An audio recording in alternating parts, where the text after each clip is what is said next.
হৃদয়ৰ জুলুঙাত বান্ধি অনা অনেক স্মৃতি আৰু সুমধুৰ মুহূৰ্তবোৰ মোৰ মৰমৰ দৰ্শকসকলৰ লগত শ্বেয়াৰ কৰিবৰ কাৰণো মন নাযায়।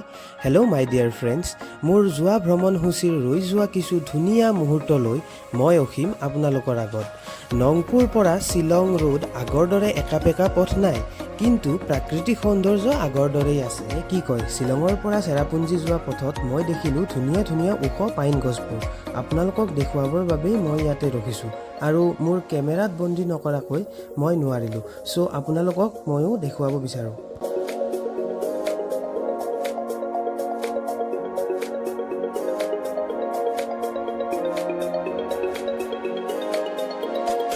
আৰম্ভণি গণপতি জলপ্ৰপাতেৰে। আপোনালোকে বাৰু জানেনে এই নামটোৰ অৰ্থ? ৰ'ব কৈ আছোঁ। একচুৱেলি এই জলপ্ৰপাতটোৰ নাম ইয়াৰ মূল বাসিন্দা খাচীসকলে প্ৰথমতে 3 ষ্টেপ ৱাটাৰফল বুলি দিছিলে, কিন্তু যেতিয়া ব্ৰিটিছসকল আহিল তেওঁলোকে ইয়াৰ নাম দিলে এলিফেণ্ট ফলছ বুলি।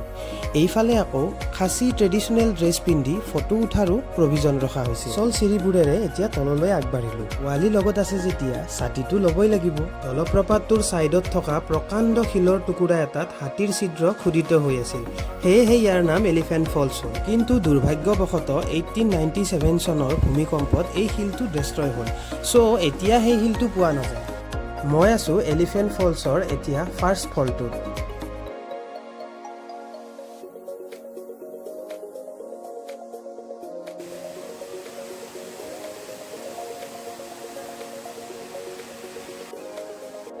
এই কিনকিনীয়া বৰষুণ যাক যে কমাৰ নামেই নলয়। এতিয়া আমি গৈ আছোঁ ছেকেণ্ড ফলটোলৈকে। কিনকিনীয়া বৰষুণৰ বাবে তললৈ গৈ থকা চিৰিবোৰ অত্যন্ত পিছল। সাৱধানে নগ'লে বিপদ নিশ্চিত। ছেকেণ্ড ফলটোৰ ডিষ্টেঞ্চ আমাৰ পৰা কিছু দূৰৈ, চ' জুম কৰিয়ে আপোনালোকক দেখুৱালোঁ।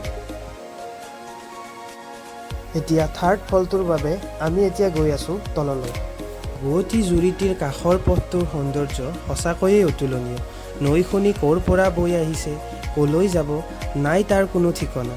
কল্পনা কৰাতকৈও অধিক ধুনীয়া এই জুৰিটিলৈ চাই থাকিলে নাইকিয়া হয় যেন হেজাৰ বেদনা।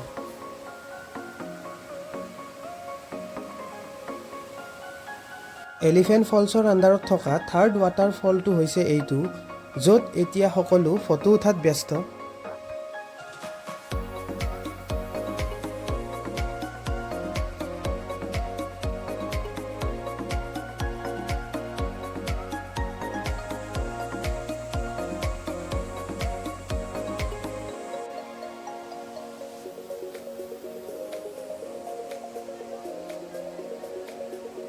অন্য এগৰাকী টুৰিষ্টৰ হতুৱাই আমি উঠিলোঁ কেইখনমান ফটো, আৰু এইবাৰ ষ্টাৰ্টিং পইণ্টৰ কাষতে থকা চব কেইখনমানলৈ আহিলোঁ ধুনীয়া ধুনীয়া বস্তু কেইবিধমান বজাৰ কৰোঁ বুলি। দেৱদাৰু গছৰ গুটিৰে বনোৱা আটক ধুনীয়া সামগ্ৰী ইয়াতে বজাৰ কৰিবলৈ পাব। শ্বিলঙৰ চিনস্বৰূপে এইকেইটা খাদ্যহতে লৈ ল'লোঁ, আৰু এতিয়া আমি যাওঁ আমাৰ নেক্সট ডেষ্টিনেশ্যনলৈ। এতিয়া দুপৰীয়া 1 মান বজাত 8 মাইলত আমি ৰখিলোঁ ধাবা এখনৰ সন্মুখত। এইখন হোটেল এখন খুব ধুনীয়া আছামিজ ডিছ পোৱা হোটেল। বলক এতিয়া আমি ইয়াতে আমাৰ লাঞ্চটো কৰি লওঁ।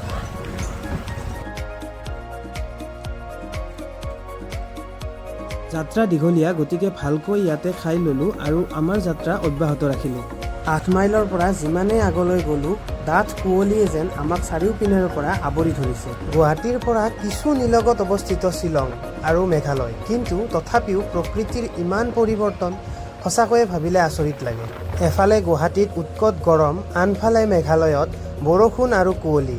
কি আচৰিত! পাহাৰৰ যিমানেই ওপৰলৈ বগাইছোঁ বৰষুণৰ পৰিমাণ সিমানেই বৃদ্ধি পাইছে।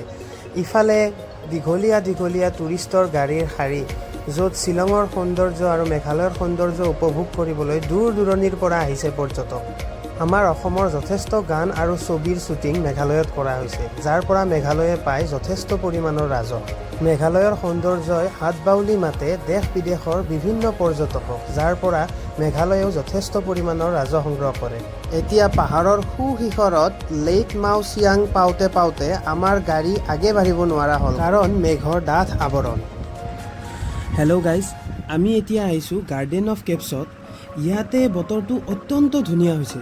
যদিও ইয়াতে খুব কুঁৱলী একো দেখা নাযায়, তথাপিও ইয়াৰে এটা এক্সাইটমেণ্ট এটা আছে। সো বলক এতিয়া আমি গাৰ্ডেন অফ কেভছলৈ যাওঁ। এই গোটেই কেভটোৱে কেইবাটাও স্পটত ভাগ কৰা হৈছে। প্ৰথম স্পটটোৱে হ'ল পেলং চিয়েম। এই গোটেই কেভটোৱে লাইমষ্টোন হিলেৰে গঠিত। প্ৰথম ষ্টেপটোৰ অৰ্থ হ'ল যে প্ৰাচীন কালৰ ৰজাই এই গুহাটোতেই আশ্ৰয় লৈছিল। কাষেৰে বৈ যোৱা জুৰিটিৰ পাৰে পাৰে গুহাৰ মাজত লুংলুঙীয়া বাটেৰে আমি সকলো টুৰিষ্ট আগবাঢ়িলোঁ। চাৰিওফালে বৰষুণ আৰু কেৱল ঘন কুঁৱলী। গুহাৰ শিলৰ মাজেৰে বৈ অহা পানীৰ সোঁত ইমানেই প্ৰবল যে বাকী একো কথাই নুশুনি, কিন্তু ইয়াৰ সৌন্দৰ্য সঁচাকৈয়ে অনুপম। আমি য'ত যেনেকৈ পাৰিছোঁ ফটোবোৰ উঠি লৈছোঁ। আমাৰ সন্মুখত গৈ থকা মহিলাগৰাকী আহিছে সুদূৰ ৰাজস্থানৰ পৰা। মনৰ হেঁপাহ হেনো গোটেই মেঘালয়খন ঘূৰা। শৰীৰে কষ্ট পালেও বোলে মনটোৰ হেঁপাহ পূৰাবলৈহে 10 দিনৰ বাবে আহিছে মেঘালয়। টিউ মাও নামেৰে খ্যাত এই ঠাইখিনিয়ে খাচী সমাজৰ বাবে এক অতি উল্লেখযোগ্য স্থান। জনাজাত যে এই স্থানখিনিতে বহুতো আত্মাৰ বসবাস বুলি কোৱা হয়। মোৰ পিছপিনে থকা ফলটোৱে হৈছে স্পট নম্বৰ 3। বহুদূৰ খোজকাঢ়ি ভাগৰ লগাত আমি আটাইয়ে অকণমান সময় ইয়াতে ৰেষ্ট ল'লোঁ। নেক্সট আমি গৈ আছোঁ স্পট নম্বৰ 4লৈ। স্পট নম্বৰ 4ত থকা গুহাটো আৱিষ্কাৰ হৈছে লেটেষ্ট 2019ত। এইটো এটা 78 মিটাৰ দীঘল গুহা, যিটো জয়ন্তীয়া হিলছত অৱস্থিত। আমি জানো যে ইণ্ডিয়াৰ 10 লংগেষ্ট যি গুহা আছে তাৰে 9টাই আছে মেঘালয়ত। ইয়াৰে যিটো আটাইতকৈ দীঘল গুহা সেইটোৰ নাম হৈছে ক্ৰেম লিয়াট্ৰে, আৰু এইটো প্ৰায় 30 কিলোমিটাৰ দীঘল এটা গুহা, যিটো ৱৰ্ল্ডৰ ভিতৰতে one of the longest cave. আমি সেইকাৰণে আমাৰ ইণ্ডিয়াৰ মেঘালয়খন সঁচাকৈয়ে অতিকে নেচাৰেল ৰিচোৰ্চৰ বাবে বহুত আমাৰ বিখ্যাত আৰু জনপ্ৰিয়। আৰু এই কেভবোৰৰ পৰাই আমাৰ যি চিমেণ্টৰ কাৰণে মেটেৰিয়েল পোৱা যায়, লাইমষ্টোন, সেইটো এই গুহাবিলাকৰ পৰাই পোৱা যায়। এই গুহাবোৰৰ ভিতৰত কিন্তু পোহৰৰ সম্পূৰ্ণ ব্যৱস্থা কৰা হৈছে, আৰু ওপৰলৈ উঠিবলৈ শিলবোৰ কাটি খুব নান্দনিক ৰূপত পথবোৰৰ সুগম ব্যৱস্থা ৰখা হৈছে, যাতে পৰ্যটকসকলৰ কোনো অসুবিধা নহয়। এতিয়া গুহাৰ পৰা বাহিৰলৈ ওলাই আমি পালোঁ স্পট নম্বৰ 5। ইয়াৰ লোকেল নেমটো হৈছে কাচিথিয়া ডিয়াং। যদি নামটো লোৱাত ভুল হৈছে মাফ কৰিব। একচুৱেলি এইটো এটা root waterfall. Root waterfall means গছৰ ৰুটৰ পৰা এই ৱাটাৰফলটোৰ জন্ম হোৱা বুলি ইয়াতে কোৱা শুনিছিলোঁ। ফাইনেলি আহি পালোঁ দিয়ক spot number 5। Look at the beauty of the waterfall. How beautiful is this. গা ধোৱাৰ মন মোৰো আছিলে, কিন্তু ঠাণ্ডাৰ বাবে সাহস নকৰিলোঁ। চাৰিওফালে কুঁৱলীৰে আৱৰি ধৰিছে, মেঘাচ্ছন্ন হৈ আছে, সেইবাবে ভিজনবিলাক সিমান ক্লিয়াৰ নহয়, যদিও মই দেখাব চেষ্টা কৰিছোঁ আপোনালোকক। এই ফলছটোৰ নাম লেৱাই ফলছ, মানে লেৱাই শব্দৰ অৰ্থ হ'ল মৌমাখি। যেতিয়া এই অঞ্চলটো প্ৰথমবাৰৰ বাবে মানুহে বিচাৰি পাইছিল, তেতিয়া এই ফলছৰ কাষৰ পাথৰবোৰত ডাঙৰ ডাঙৰ মৌৰ বাঁহ আছিল। তাৰ বাবেই লোকেল লেংগুৱেজত ইয়াৰ নাম লেৱাই ফলছ হ'ল।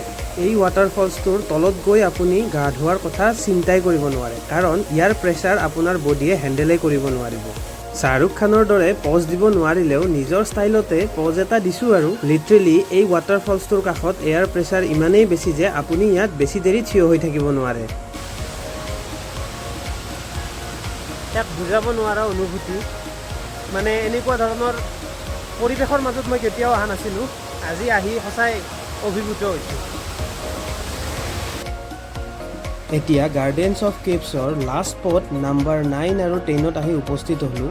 ইয়াত আছে মাউডহনুড নামৰ এটা হাৰ্ট শ্বেপ শিলাখণ্ড, যাৰ কাষলৈ আহি উইচ কৰা সকলো মনোকামনা পূৰ হয় বুলি বিশ্বাস আছে। এনেদৰে শেষ হ'ল আমাৰ গাৰ্ডেন অফ কেভৰ টুৰ।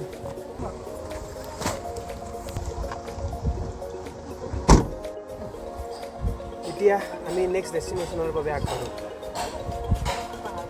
গোটেই দিনটো ঘূৰি ফুৰি ভাগৰো লাগিছে, প্লাছ আন্ধাৰো হ'ল, গতিকে নিশাটো কটাবৰ বাবে আমি গৈ ওলালোঁ হিল টপত থকা এখন হোটেললৈ বুলি।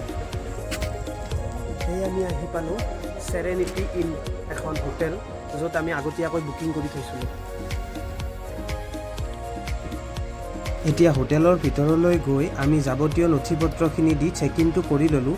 যিহেতু আগতীয়াকৈ বুকিং কৰি থৈছিলোঁ, আমাৰ বাবে ৰুমটো ৰেডি কৰি থৈছিলে। প্ৰচণ্ড ভোকত ককবকাই থকা আমি সকলোৱে ফটাফট প্লেট চাফ কৰি দিলোঁ। আমাৰ সকলোৰে চকুত ঢেৰ টোপনি, পিছে তাইৰ চকুত টোপনিৰ উমঘামেই নাই। নতুন ঠাইত ফুৰিব পাই ফূৰ্তিত ঠাইয়ে নাই। মোৰ এই যাত্ৰা অব্যাহত থাকিব। ইয়াৰ নেক্সট ভিডিঅ'টো অতি সোনকালেই আপোনালোকে পাব। ভিডিঅ'টো চাই যদি ভাল লাগিল আৰু মোৰ আপকামিং ভিডিঅ'ৰ নটিফিকেশ্যনবোৰ পাই থাকিবলৈ please like, share and subscribe কৰিবলৈ নাপাহৰিব। বাই।